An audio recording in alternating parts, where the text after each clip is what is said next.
نانسي، في البداية أنا لازم أعترف لك إن التجربة بتاعت إنك 3 times cancer survivor is حاجة مؤثرة فيا أنا شخصيا، والتجربة ملهمة. احكي لي كده إزاي التجربة دي غيرت فيكي؟ بصي، هو أنا مش بحب أقول عليها cancer survivor. أنا دايما بقول إنه you survive cancer the day you were diagnosed. بس moving forward you thrive through cancer. انتي بتختاري انك تقومي وتقفي وتبقي أقوى وتستفيدي من التجربة.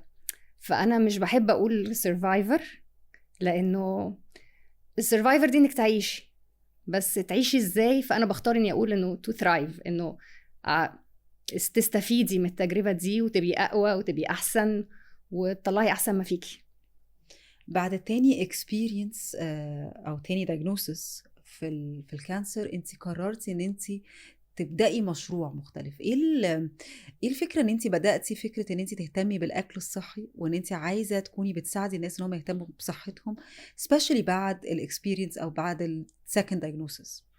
هقولك، هو أول وتاني مرة كانوا قريبين قوي من بعض، كان يمكن الفرق 2 بس through المرتين دول وهما كانوا نفس الكانسر it was reoccurrence.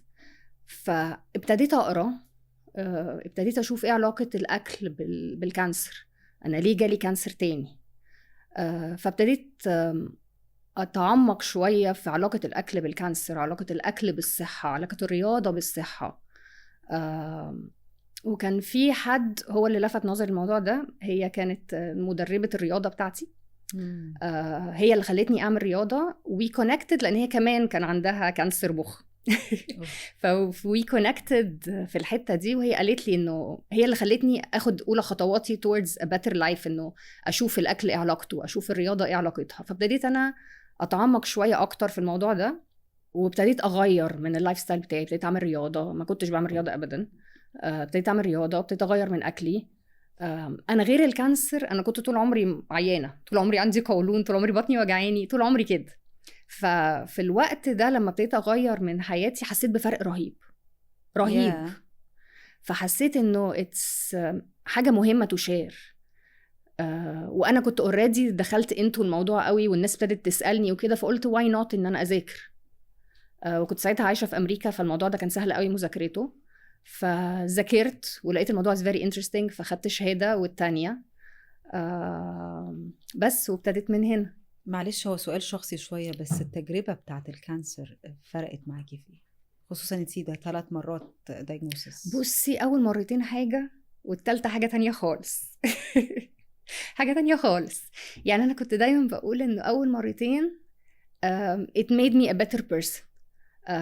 I was grateful.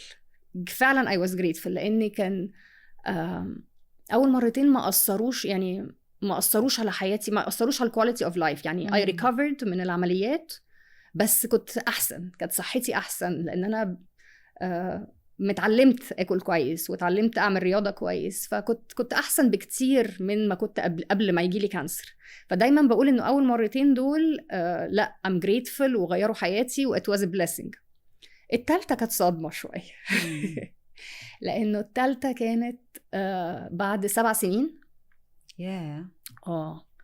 وكان كانسر ملوش علاقة بالكانسرز الأولانية، و لسه بحاول أستوعبه. لسه بحاول أستوعبه. بس we thrive through it. نانسي، التجربة بتاعتك is very inspiring، وإن احنا نشوف حد قد ايه strong وإن هو بياخد خطوات بالرغم من الوجع اللي هو فيه is really inspiring. فمش عايزة أدوال انتو الحتة دي، عايزة أخش في حتة الإيموشن eating، بس لازم أكون بقول إنه أنا شخصيا واحدة من الناس اللي اتأثرت بالتجربة بتاعتك. ف thank you إن انتي كنتي بتشاركينا بيها.